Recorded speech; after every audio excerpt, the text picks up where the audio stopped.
Assalamualaikum warahmatullahi wabarakatuh. Alhamdulillah kita masih dipertemukan dalam keadaan sehat walafiat di bulan suci Ramadan. Semoga kita bisa mengisi aktivitas di bulan suci Ramadan dalam keadaan sehat walafiat. Hadirin mustami'in mustami'at yang berbahagia. Bulan Ramadan sudah tiba. Marhaban ya Ramadan. Apa yang kita lakukan di bulan suci Ramadan? Yang pertama yaitu tidak lain berpuasa di bulan suci Ramadan.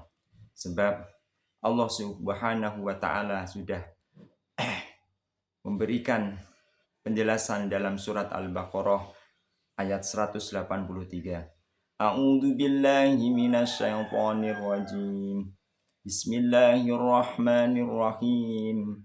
Ya ayyuhalladzina amanu kutiba alaikumusiyam Kutiba alaikumus siyamu kama kutiba alal ladina min qablikum la'allakum tattaqun. Shadaqallahul adzim.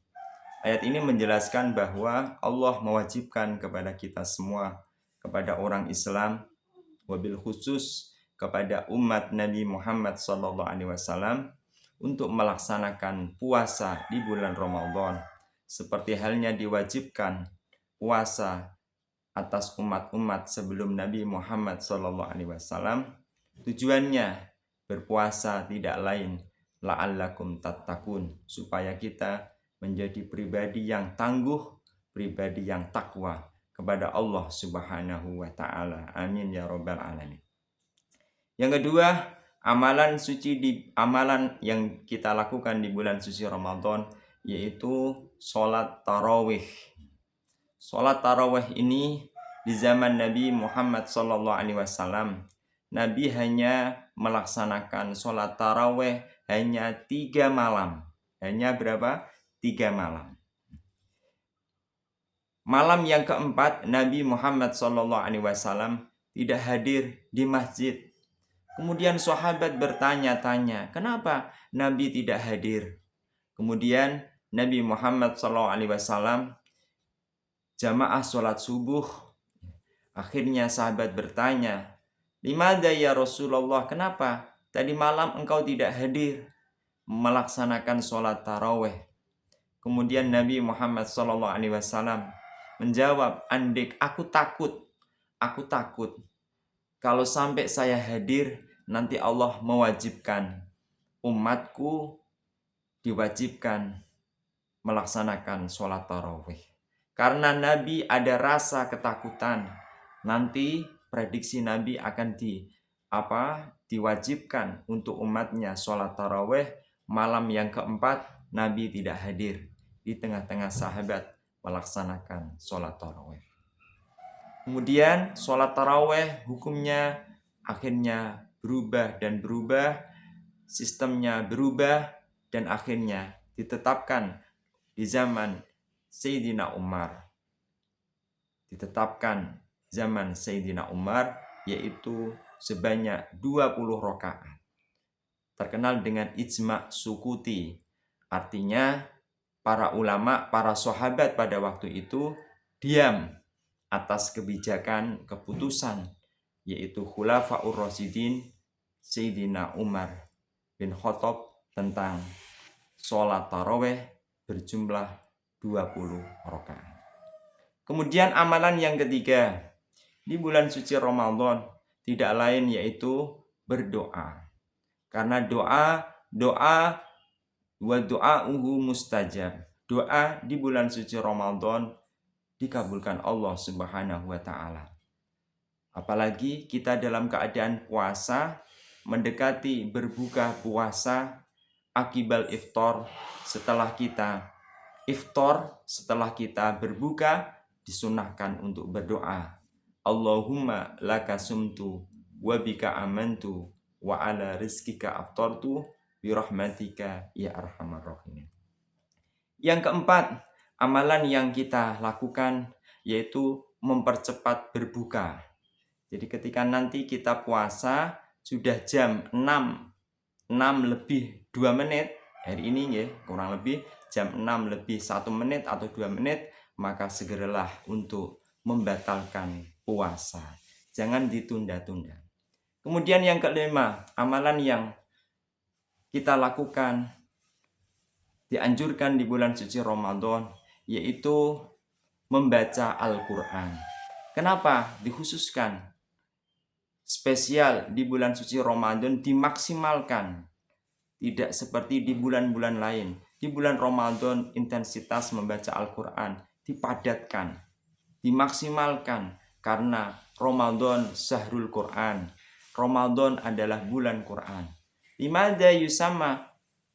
Kenapa dikatakan bulan Al-Quran? Karena syahrul Ramadan alladzi unzila fihil Quran. Bulan Ramadan adalah bulan yang diturunkan Al-Quran jumlatan wahidatan, dalam bentuk jumlah satu utuh 30 juz, min lauhil mahfud ila baitil izzah, dari lauhil mahfud diturunkan ke baitil izzah yang berada di samai dunia, di langit bumi.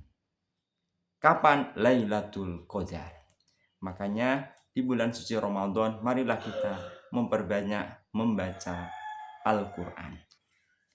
Selanjutnya, apa yang kita lakukan selain sholat tarawih, berdoa, membaca Al-Quran? Banyak sekali diantaranya, yaitu memperdalam ilmu pengetahuan agama Islam.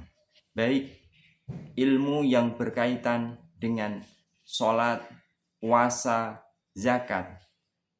Dan itu harus kita pelajari, karena itu adalah hukum-hukum yang hal, hukum-hukum yang harus kita kerjakan, seperti sholat, puasa, perkara yang membatalkan puasa, perkara yang membatalkan sholat, syarat sahnya sholat, wajibnya zakat. Apalagi nanti ketika kita sudah memenuhi standar nisab, maka kita wajib mempelajari ilmu zakat. Kemudian apalagi amalan-amalan sholat berjamaah kita prioritaskan. Jangan sampai di bulan suci Ramadan sholat munfaridan, sholat sendiri.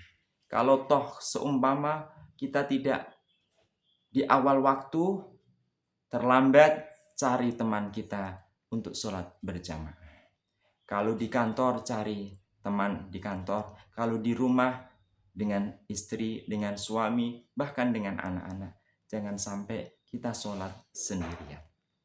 Kemudian amalan lain yaitu bersedekah. Bersedekah di bulan suci Ramadan dilipat gandakan. Wa amaluhu mudha'afah.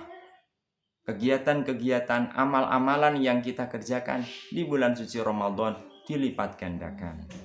Dan terakhir, apa yang kita lakukan?